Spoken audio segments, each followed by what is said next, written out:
Students, आज हम पाठ 6 रक्त और हमारा शरीर का पेज नंबर 36 करेंगे। स्लाइड देख मानो आश्चर्य से उछल पड़ा था अनिल। रक्त की एक बूंद में इतने सारे कण, इसकी तो वह कल्पना भी नहीं कर सकता था। वह बोला, इन्हें देखकर तो ऐसा लग रहा है मानो बहुत सी छोटी छोटी बालूशाही रख दी गई हों। हाँ, दीदी बोली, लाल कण बनावट में बालूशाही की तरह ही होते हैं, गोल और दोनों तरफ अवतल, यानी बीच में दबे हुए। रक्त की एक बूंद में इनकी संख्या लाखों में होती है। यदि हम 1 मिलीमीटर रक्त लें तो उसमें हमें 40 से 50 लाख कण मिलेंगे। जब अनिल ने स्लाइड देखी तो उसे बहुत आश्चर्य हुआ, क्योंकि स्लाइड में रक्त की सिर्फ एक बूंद थी और उसे बहुत सारे कण दिखाई दिए। तो उसे ये सारे कण ऐसे दिखाई दिए जैसे बहुत सारी छोटी छोटी बालूशाही हों और एक रक्त की बूंद में स्थित हों। तो जब उसे ऐसा आश्चर्य हुआ तो दीदी ने उसे समझाया कि लाल रक्त कणिकाएं बनावट में बालूशाही की तरह होती हैं, गोल होती हैं और गोल, दोनों तरफ अवतल, यानी बीच में दबी हुई होती हैं।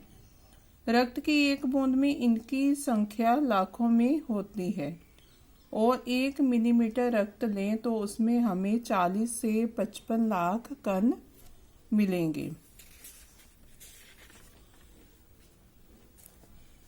इनके कारण ही हमें रक्त लाल रंग का नजर आता है।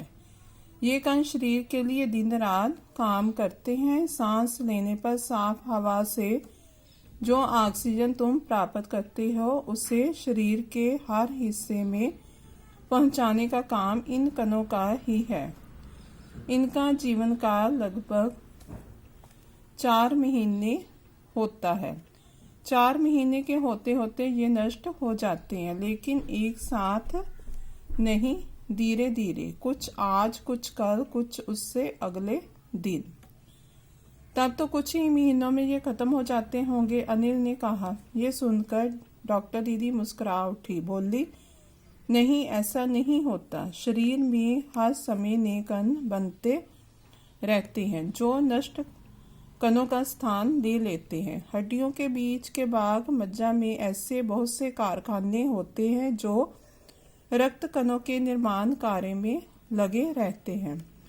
इनके लिए इन कारखानों को प्रोटीन, लौह तत्व और विटामिन रूपी कच्चे माल की जरूरत होती है। ये पौष्टिक आहार लेते हो, हरी सब्जी, फल, दूध, अंडा और गोश्त में ये तत्व उपयुक्त मात्रा में होते हैं।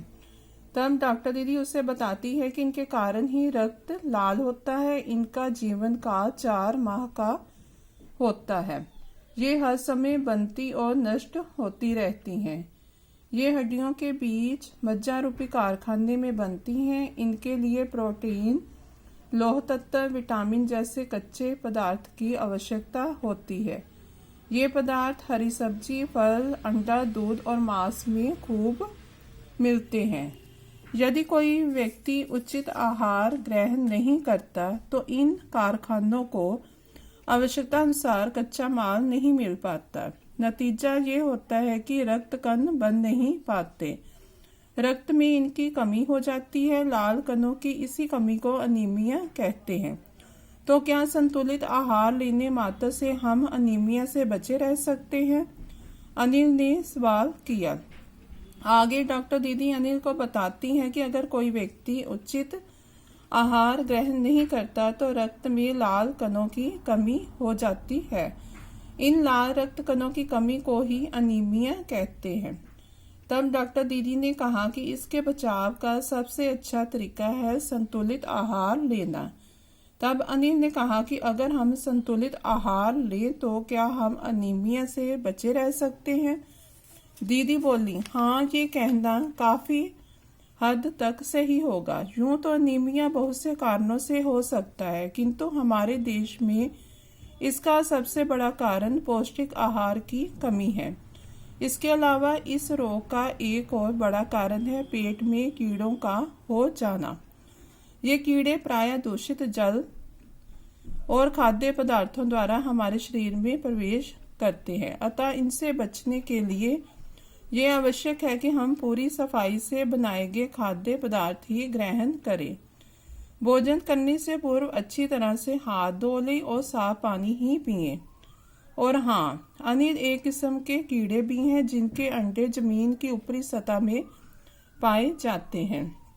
इन अंडों से उत्पन्न हुए लार्वा त्वचा के रास्ते शरीर में प्रवेश कर आंतों में अपना घर बना लेते हैं। इनसे बचने का सहज उपाय है कि शौच के लिए हम शौचालय का ही प्रयोग करें और इधर उधर नंगे पैर ना घूमें। तब डॉक्टर दीदी ने कहा कि ये कहना काफी हद तक सही है, लेकिन हमारे देश में इसका सबसे बड़ा कारण पौष्टिक आहार की कमी है।